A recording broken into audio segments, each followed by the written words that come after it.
Jasmine. Thanks for stopping by the channel. If you're new here, I'd like to say welcome. We are glad to have you here, and I hope you stick around. If you are a returning subscriber, thanks for tuning in again. And so yeah, today we are going to be doing a little bit of a backdrop, but I'm just gonna show you a cute little setup you can do on a budget.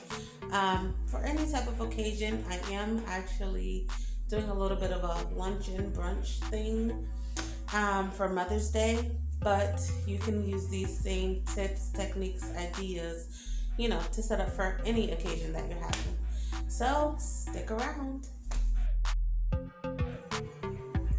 So, per usual, we're going to get started with hanging up a balloon garland. If you do not know how to make one, I have multiple videos on my channel. I will probably try to put a card at the top, but feel free to check one of those out on how you can make one yourself. But you can feel free to, find someone else who makes one, buy one, or you can figure out how to make any kind of backdrop you want. But you want there to be like a focal point in your room, something that, jazzes it up a little bit. So yeah, we're just going to hang this, and then I'll continue to give you the step by step.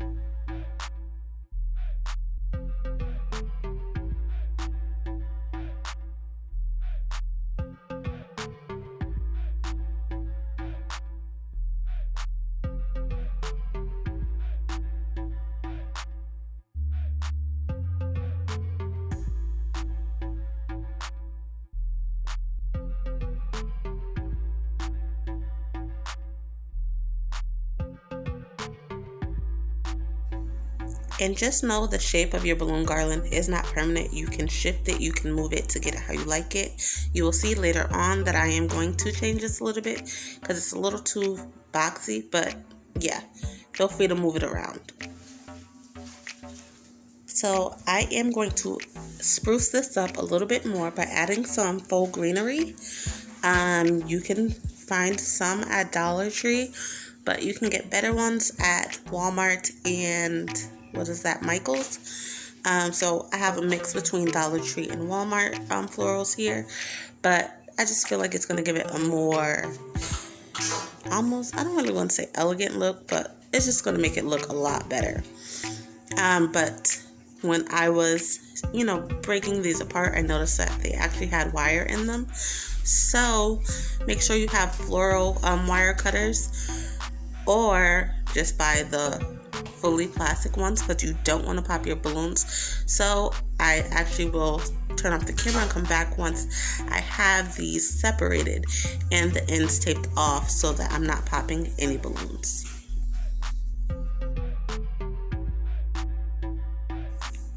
Just so you know, there is no exact placement. You can place them in whatever spot looks good to you. If you have glue dots, I recommend using glue dots to kind of hold them in one spot. You will see some of these fall out because I am going to be shifting the balloon garland around a little bit. So they're not the most sturdy. I mean, if two balloons are fully touching, you can slip them in the crevice between. But yeah, if you have glue dots, use glue dots.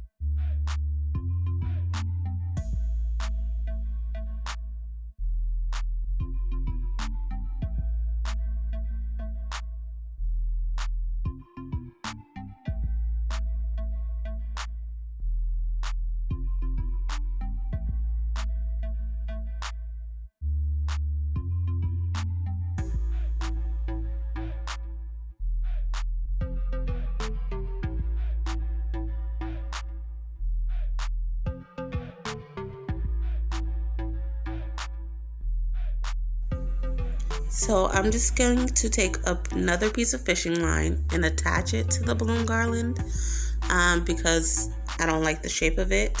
So I am just going to tie the end piece that I cut. I'm going to tie that around the center of the balloon garland. The part where all the strings basically gather in the middle. I am going to tie another piece around that so that I have a loop at the end, and then I will take a thumbtack and put the loop around the thumbtack, but I'll make sure to place the thumbtack in an area that helps to guide the balloon garland where I want it to go. Again, although you see the shape, you see the form that's there, it's definitely not permanent. It's definitely movable, shiftable, turnable. You can kind of do whatever you want with it. You can twist it. Like if there's not enough pink showing here on that bottom side for you, you can literally twist it around so that you have more pink showing. It's completely up to you, but yeah. So if you didn't know that, now you know.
So if you watched my last video, you will see the terrible painting that I did.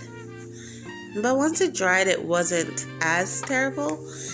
And since I was going with a pink theme, kind of, I decided to hang it up here.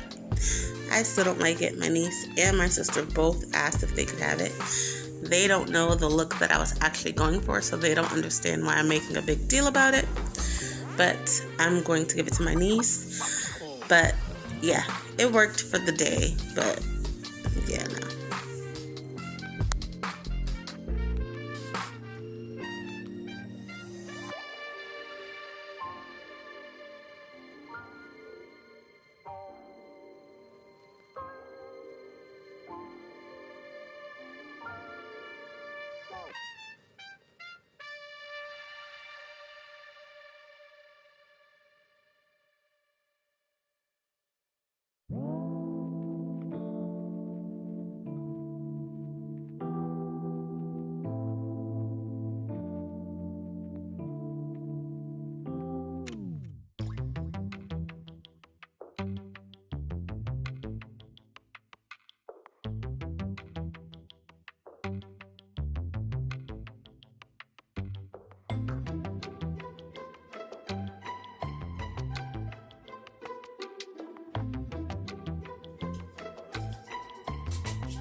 So I just wanted to do, a quick little Mother's Day brunch for my sisters. Well, me and my niece decided to do this together.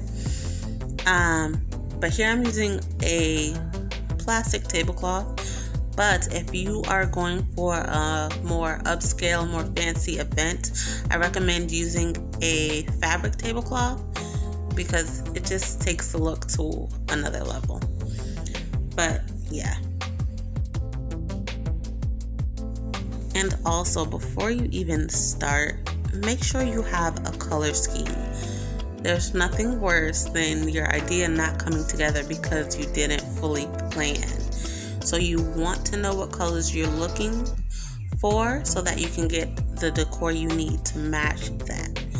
And then you'll know ahead of time if that stuff is available, what your alternative can be. So also have a backup plan.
Again, if you're going for a more elegant and upscale event, I am using paper products because I don't want to do dishes today. But if you're going for a more elegant and upscale event, of course, you want to use real glassware. It's just going to make it that much better. But that's not the case today. Just showing some love, and it was well received, and they were happy. So, yeah.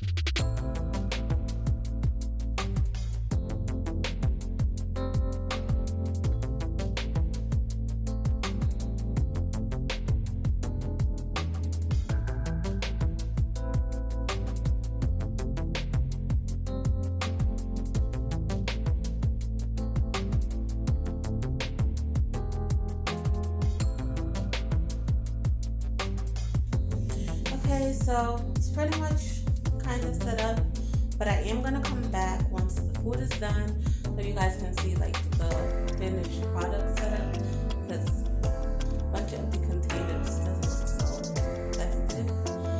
So yeah, see you in a few minutes. So this is the table, very plain kind of. I feel like it's going to look better once we have food in these empty containers. We are doing brunch, so it's going to be breakfast food, but I think with the backdrop there, I think it's pretty cute. So, don't mind my water in the corner. Gotta have water. But, yeah, and I don't know, I like to do my little plates and napkins, like, I don't know, I like angular looking stuff. But anyway, so yeah, that's it for now, and yeah, see you in a few.